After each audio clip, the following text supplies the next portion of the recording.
Yo, what's up? This is Troy Taylor, TTU, Songbook, baby, and you know I got soul. Of course, you've been working with some new acts over the last couple of months, YK Osiris, Jacquees. What made you want to work with these new artists? Because I know a lot of our favorite producers from the 90s and the 2000s, they don't even work with the new artists. They just stay with, their own generation. Well, I'm on a new campaign. 2020 is going to be 30 years in the game for me. And I'm on a new campaign for mayor of R&B. And that basically means that I will be inserting myself, I should say, into the new age R&B, because that's the only way we can get it back to the musicality. If someone like myself works with a YK Osiris or Jacquees and do the R&B of my generation on them, then all of a sudden it's mainstream again. It's not urban AC or older. It just takes a younger person to do the right type of R&B music. And once we get that settled in, the kids are going to want to follow suit and do that. You know what I'm saying? Right. Don't you think there's a bit of it's kind of unfair that there is sort of like a segregation between urban AC and this young crowd? Because, like, I was at Daniel Caesar's concert last week, and they love, some of his songs, and that's traditional R&B to me. So it's just like they just pick what's from their generation. But I think there needs to be a point in time where they have to look back at some of these older artists who are still putting out R&B, right? It's really my generation's fault and older, because they're the ones that's separating the two. You know what I mean? They're all the hip hop R&B. They got the hip hop R&B stations, and so now they're making it segregated because they want to keep up with each other and battle each other on who has the most listeners and all that. And since the kids want the hip hop, more trap R&B, they tend to gravitate towards that. And then there's the radio stations that really don't care. They'll play R&B, period. So it segregates it within that. But we're the only genre of music that does that. Country music don't do that. Like, pop music don't do that. We're the only ones that got to, those my kids. Those for my kids. That music is for my kids. And I listen to this. I listen to the old school. We're the only ones that do that. You know what I mean? And then you go to Japan, you go to, just around the world, and they take our music and they play all of it. They don't segregate it. They don't separate it. And so that's what makes it messed up to me. It's the radio stations, if they just play it, period. Like, the kids will catch on. They had heard their parents playing it, so they're going to like it, but you just can't gravitate towards them just because you're not going to get more listeners. Right. Now, just curious, when you go in the studio with YK or Jacquees, these new guys who, they're in today's era where, like you said, it is a little more trap and B, and then you come in and you play your traditional R&B music, the stuff that we all grew up loving, what's their reaction? Are they excited, or, what's their reaction when they hear that type of stuff? See, that's the thing. Jacquees and Osiris extremely love regular, old school 90s R&B. They love it. And even on Jacquees' album, you're not going to really hear too much of the trap and all of that stuff. You're really going to hear more R&B on his newest album. And then Osiris he has a little bit more of the kids R&B, but because I pretty much overseen the album and sequenced it, the R&B tracks that I did are more traditional, and I mixed it in and sequenced it to make sure you have a good blend of. But Osiris is slightly younger than Jacquees, so it's more expected. But sitting in the studio and them asking to hear tracks, if I play that trap stuff, they'll be like, nah. And as soon as I play my R&B, they go crazy. Both of them are fans of Trey, so they know what they're coming in the studio for. Right. Now, of course, Troy, you've worked with some of the greatest R&B vocalists of our generation, of our time. I think yesterday you were just with Tyrese, and one of the biggest complaints that we get from our listeners is that the majority of these mainstream new R&B acts, vocally, they're not up to par to what we're used to. How do you kind of manage those expectations for yourself as a producer? Well, the thing is that they haven't been raised on the right music to sharpen their skills. You know what I'm saying? They're raised on each other. music. You know what I mean? There's no inspiration for them to really feed off of. If there's Chris, Chris tends to use a lot more autotune than the average. Tory Lanez as well. So they kind of like those are their vocal references, which is kind of slightly not fair. Not saying any shade to Chris or Tory. The autotune is the sauce now, so it's not even a look down upon kind of thing. It's the sauce. You put the sauce on it and it sounds cool. I just think that the kids don't have anyone to really, really respect and go against, and practice off of, I would say, as opposed to when I was growing up. You know what I mean? I had Charlie Wilson, Stevie Wonder, Aretha, all the greats to mimic and try to emulate. And so I think the kids just don't have anybody to emulate. And when I work with them, I give them more of a reference of how R&B is supposed to sound. I bring out their natural tone. I help them touch on the sweetness part of their voice so they can hear it. And once they hear it, that's the way they want to sing. So, in other words, getting back to what I was saying before, inserting myself into the new age R&B is the only way we're going to get this R&B to where it, we love it again. Right. And of course, from listening to the songs that you did with Osiris and Jacquees, like I said, you brought that essence of R&B back into it. And what I love about it is, in terms of just the song, a lot of complaints from our readers is that all these new artists kind of sound the same. They have that same monotone vocal performance. But with these two, you sort of pushed them. You brought them different tones, and it just brought a different feeling, a feeling that we were so used to back in the 90s and the 2000s. Just talk about what the approach is with that, just to make sure that they don't sound very monotone. Like I said, you sit there and you really sit with them. I'm still about the artist development. I'm still on that because that's the only way we're gonna get stars again. But you sit there and you have them sing things differently in different tones, and when you find out that they can actually change up their tone, and you make them sing in that tone, once they hear it, that's when they realize, wow, okay, I can sing that way. And then it becomes a challenge for them, and they want to sing differently. Osiris is big on that. He's very passionate when it comes to his vocals. And no, he may not be the vocalist that everybody, would think he would be, but neither was Trey in the beginning. I remember in the beginning with Trey, everybody said, oh, he sounds like a broke-down R. Kelly. And it was like, nah, yeah, okay, I understand that. But R. Kelly started off sounding like Aaron on purpose. You know what I mean? And Aaron on purpose sounded like Charlie Wilson. Right. And Charlie Wilson on purpose sounded like Stevie Wonder.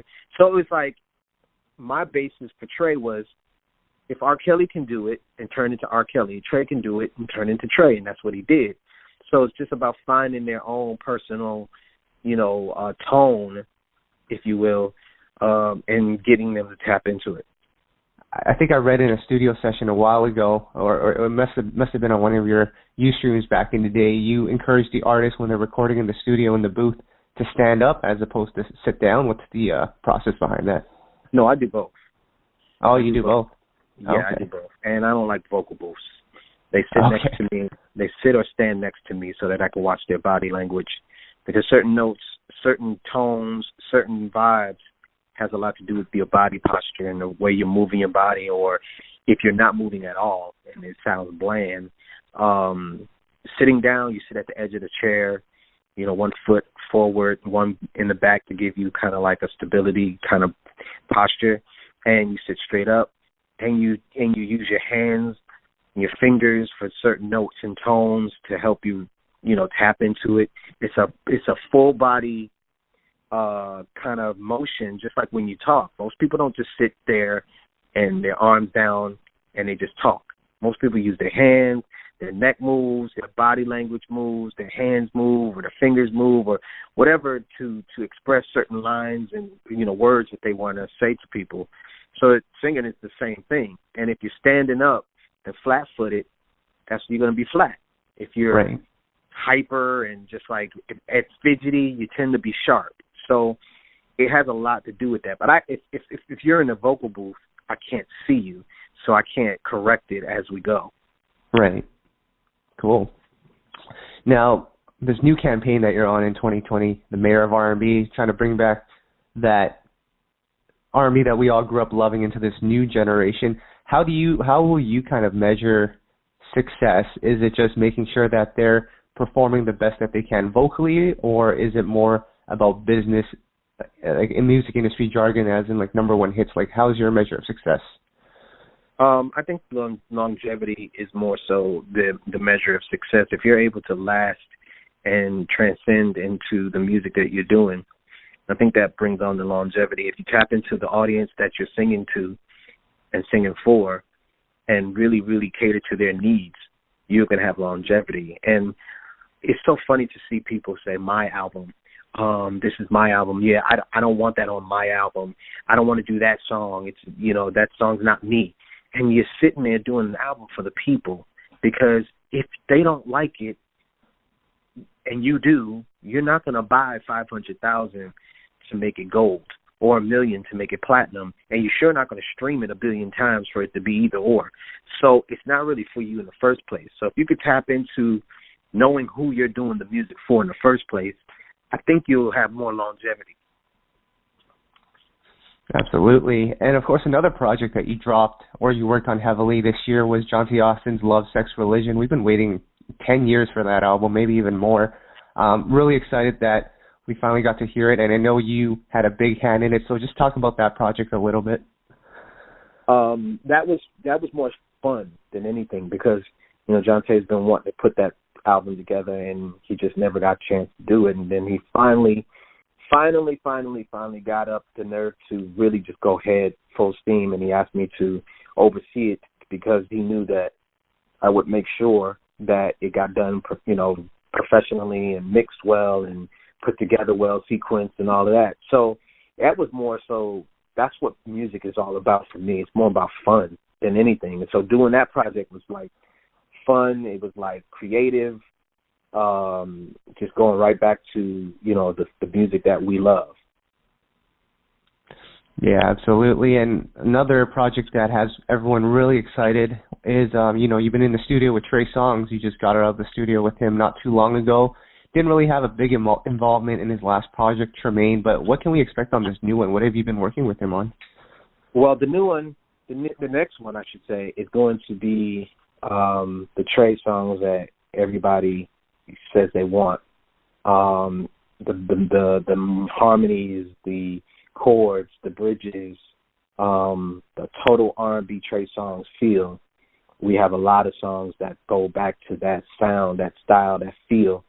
And I'm anxious for the world to hear, because I know that they're going to be very excited and happy to hear that Trey Songz again. Also, we will be putting out the Anticipation 1 and 2 in January, so that this new age generation could hear, that project, because it was it was more like a rebellious project. Mainly to show Atlantic that we know what we're doing, and we don't really look to you to show us how to make an album, and it worked. So we're really excited about that, putting that out and letting the world hear that type of, that project, those projects.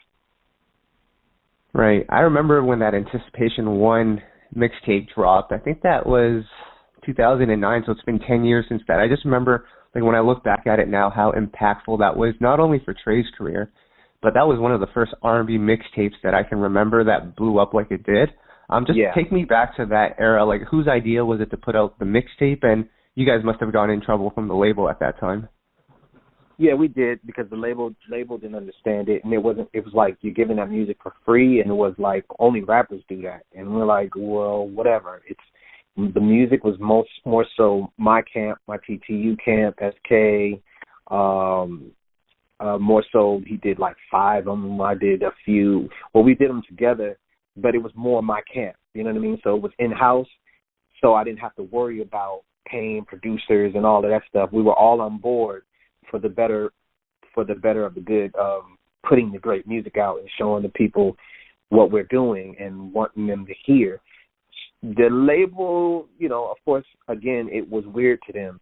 So they didn't like it, but they couldn't do anything about it because we put it out and put out hard copies, as opposed to today, you do it now and they could take it down. So we did it that way so that they couldn't touch it. And once it spread and got where it needed to go, they started seeing that we did know what we were doing. So Ready, it led up to Ready. It kind of gave us a lot of leeway to do what we do, and to show them that we know what we're doing, and it worked. Right. And I just remember, because I've been following Trey since the start of his career. When he first came out, he had sort of a little bit of like a cult following. Everyone loved the debut. It was a small group, but that small group really loved it. And then when Trey Day came out, gained some success there, had some hit records. But I just remember leading up to Ready and this anticipation mixtape, something changed, and then the fans all really bought into Trey. Like, what do you think that was? Was it just the music, or did you guys? I remember he cut his hair. Like, I just remember that whole campaign and how epic it was. Well, it was just us showing the label that we know what we're doing. The first two albums were very political, very controlled, if you will. Trey Day, when Trey Day came, Kevin Liles became president of the company of Atlantic, and so it became another political situation and trying to just do what we needed to do to keep him on the label. But then when we did the anticipation and Ready thing, it was more so Ready is entitled Ready for the reason of Trey was ready. You know what I mean? Right. He cut his hair, he bulked up, he got his whole vibe totally to the point where, okay, I'm ready to be that star. But again, it's about taking it. When it comes to R&B, I really don't need anyone to tell me how to make no R&B music, and never mind the label. And so that was really me being me and doing what I hear and doing what I love, and the crew, everybody involved. We just doing what we know is right and not really consulting with the label on it. And it was his third album, and they made it very clear if this album doesn't work, he's going to get dropped. So y'all do what y'all need to do. And it was cool because they got out of our way. Right. No, that's beautiful. And it's a wonderful thing because he turned into a superstar after that. And stars are hard to make in this industry, especially at that time.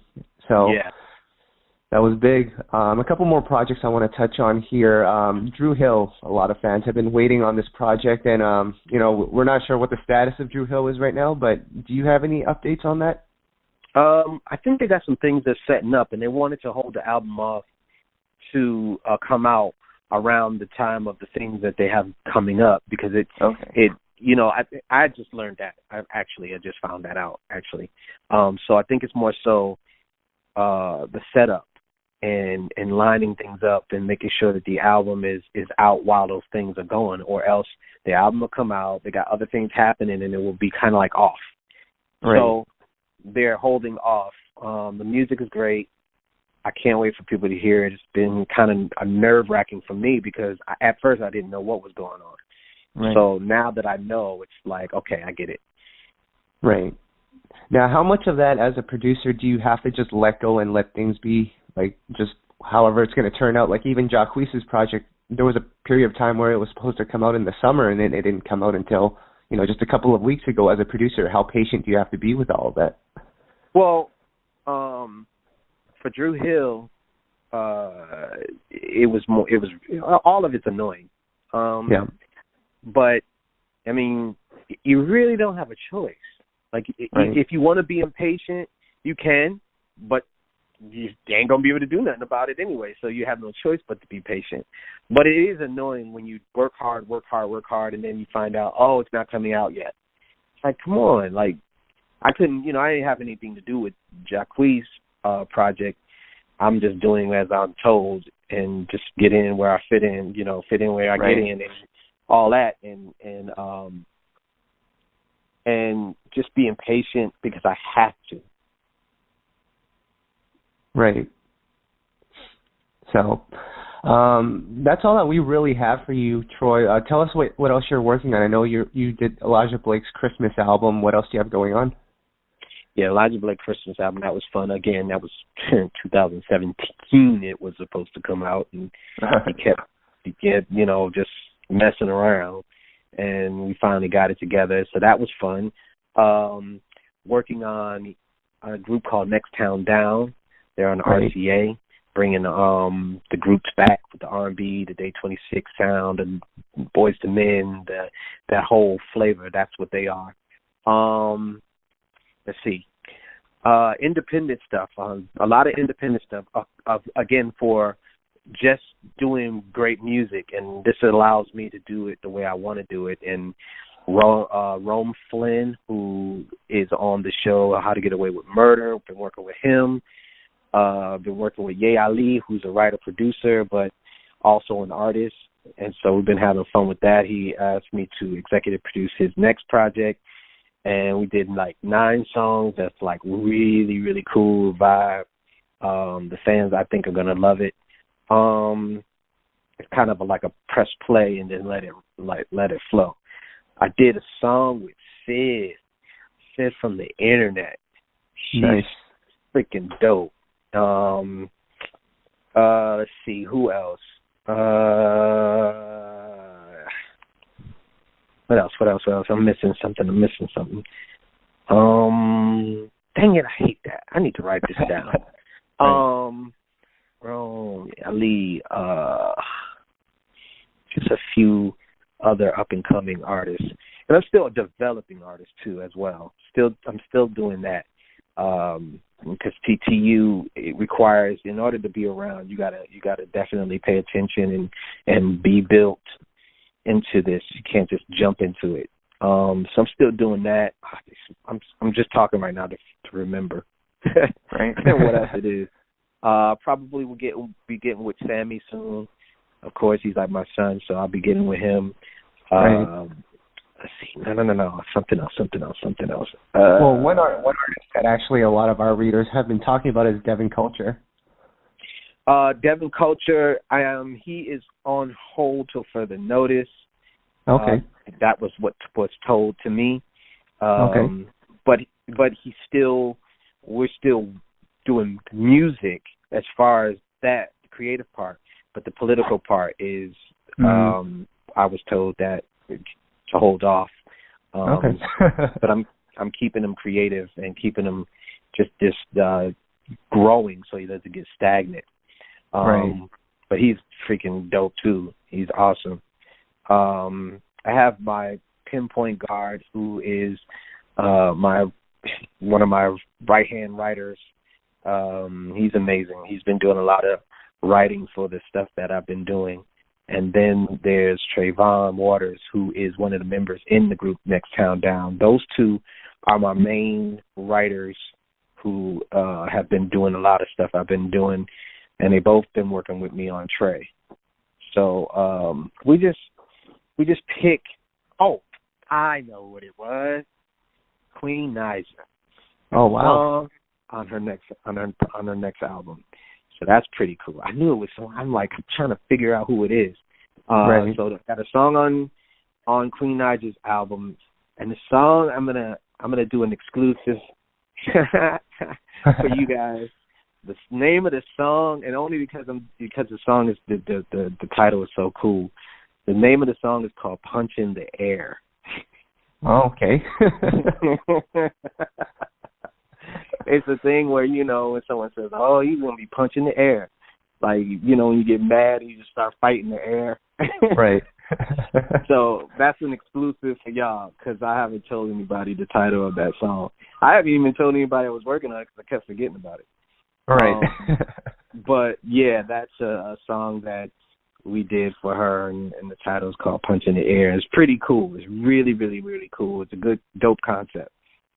That's awesome. Appreciate you for sharing that exclusive. So, Troy, that's all that I've got, but I want to thank you for just continuing to push R&B forward with your sound. Trey Songz, Kevin Ross, who we haven't even talked about yet. Oh, my God. We love Kevin as well. Yeah, Kevin, my guy. That's my guy. Yeah. His single, I actually vocally produced him on his latest single, which is crazy R&B. Like, that is the essence of what R&B really is. I'm really hoping that gets the light of day, like a true shot. Yep. Exactly, yeah. That's one of our favorites of the year. But again, we appreciate you for all your contributions to the genre. Keep it up. Is there anything that you'd like to add? Let me see. I just want to reiterate, February 11, 2020 will be 30 years for me, and I'm just getting started. Troy, appreciate you for taking the time, and best of luck with everything. Keep us posted. Thank you so much. I appreciate it. Thank you so much. I appreciate it. Thank you so much.